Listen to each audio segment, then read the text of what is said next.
हरे कृष्णा, राधे राधे। भक्ति सागर श्री धाम गोकुल में आपका एक बार फिर से स्वागत है। अगर आपने हमारा यूट्यूब चैनल सब्सक्राइब नहीं किया है तो इसे सब्सक्राइब करें, साथ में प्रेस करें बेल आइकन। अगर आप ये वीडियो फेसबुक पर देख रहे हैं तो फेसबुक पर भी हमारे पेज को ज़रूर लाइक करें। जन्माष्टमी के अगले दिन नंदोत्सव की तैयारी होती है। हज़ारों की संख्या में लोग नंदोत्सव मनाने के लिए पहुंचते हैं, लेकिन कोरोना के चलते ऐसा कुछ हमको देखने को नहीं मिल रहा। आज हम मौजूद हैं नंद भवन में। यहाँ हज़ारों की संख्या में लोग आते हैं नंदोत्सव मनाने के लिए, लेकिन आज यहाँ मंदिर सूना पड़ा हुआ है। ये मेरे पीछे आप देख सकते हैं नंद भवन के लाइव दर्शन। ये ठाकुर जी का दर्शन है। नीचे पालने में झूलते भगवान श्री कृष्ण, ऊपर बलदेव जी हैं और इधर साइड में यशोदा मैया और नंद बाबा का दर्शन सामने आप देख रहे हैं। इस विषय पर ज़्यादा जानकारी के लिए हमारे साथ हैं यहाँ के मंदिर की सेवायक पंडित मोर मुकुट पारा सर। आइए उनसे बात करते हैं और जानते हैं यहाँ की व्यवस्थाओं के बारे में। तो पहले आप हमारे दर्शकों को आप अपना नाम बता दीजिए। राधे राधे, जय श्री कृष्ण, श्री ब्रजराज की जय हो। मेरा नाम पंडित मोर मुकुट पारा सर, पुजारी नंद भवन 84 खम्मा, पुरानी गोकुल महावन। हम लोग नंद भवन 84 खम्मा, जो कि बहुत ही प्राचीन भवन है नंद बाबा का, भगवान कृष्ण के लालन पालन की ये जगह है। यहीं भगवान कृष्ण का लालन पालन हुआ है। तो आज नवमी का दिन है और कल अष्टमी थी।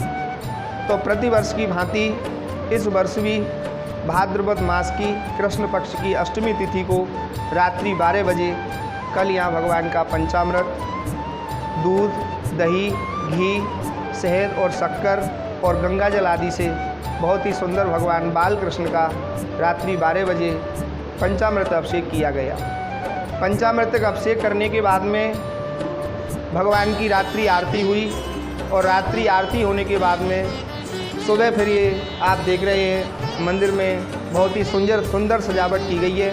और इस सजावट में गुब्बारे लगाए गए, पंच पल्लव लगाए गए और ये आधुनिक लाइटों से इस मंदिर को सजाया गया है।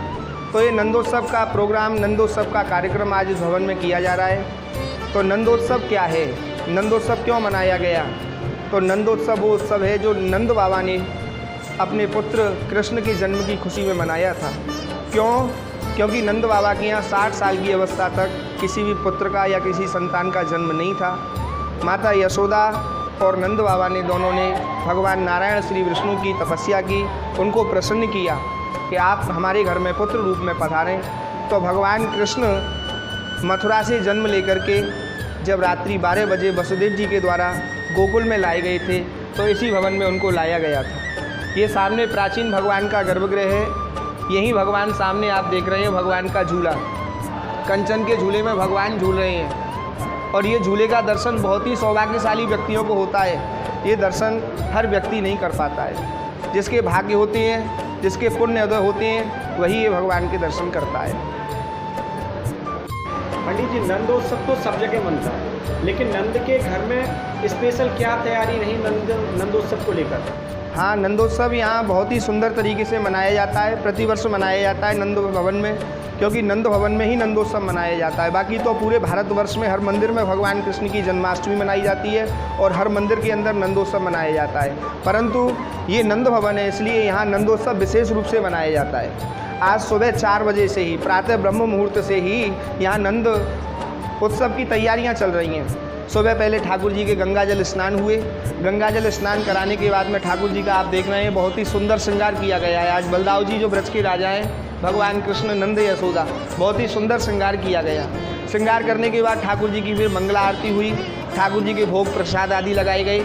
उसके बाद 10 बजे यहाँ ब्रज की जो गोपी हैं, ब्रज के जो ग्वाल हैं, ब्रज के जो भगवान के सखा हैं, सभी यहाँ हज़ारों की संख्या में आते हैं और हज़ारों की संख्या में आते हैं। तो यहाँ नंद बाबा और यशोदा मैया के स्वरूप अपने पुत्र की जन्म की खुशी में सोना, चांदी आदि जो भी वस्त्र आभूषण हैं वो यहाँ सब वितरण करते हैं, सब लुटाते हैं। तो ब्रजवासी बड़े आनंद से, क्यों कि लल्ला की सुन के में आई, यशोदा मैया दे दे बधाई। तो यहाँ ब्रजवासी नंद बाबा की यहाँ बधाई लेने के लिए आते हैं। तो यहाँ हज़ारों की संख्या में भक्तों को बहुत ही सुंदर सुंदर वस्तुएं उनके उपयोग हेतु उनको दी जाती हैं। सुबह ठाकुर जी की प्रसादी बांटी जा रही है। सुबह से ही भगवान का प्रसाद यहाँ चल रहा है आने वाले भक्तों के दर्शन के लिए। बहुत लोग ऑनलाइन ठाकुर जी की जन्माष्टमी के दर्शन कर रहे हैं, उन लोगों के बारे में आप क्या बोलना चाहेंगे? मैं उन लोगों के बारे में यही बोलना चाहूँगा जो ठाकुर जी का ऑनलाइन अभिषेक का या नंदोत्सव का जो भी दर्शन कर रहे हैं वो बड़े भागी हैं, क्योंकि कर पवित्र कुछ दान, हाथ हमारे पवित्र कब होते हैं? कुछ दान करने से। और नेत्र जो हमको ठाकुर जी ने दिए हैं, नेत्र हमारे प्रभु के दर्शन करने से पवित्र होते हैं। तो जो हम भगवान के अभिषेक के, ठाकुर जी के नंदोत्सव के, जन्माष्टमी कार्यक्रम का जो हम दर्शन करते हैं, वो व्यक्ति बहुत ही बड़भागी होते हैं और उनको हमेशा प्रभु की कृपा प्राप्त होती रहती है और उनके जीवन में कभी भी कोई कष्ट नहीं आते हैं। प्रभु उनके सदैव मंगल ही मंगल करते रहते हैं।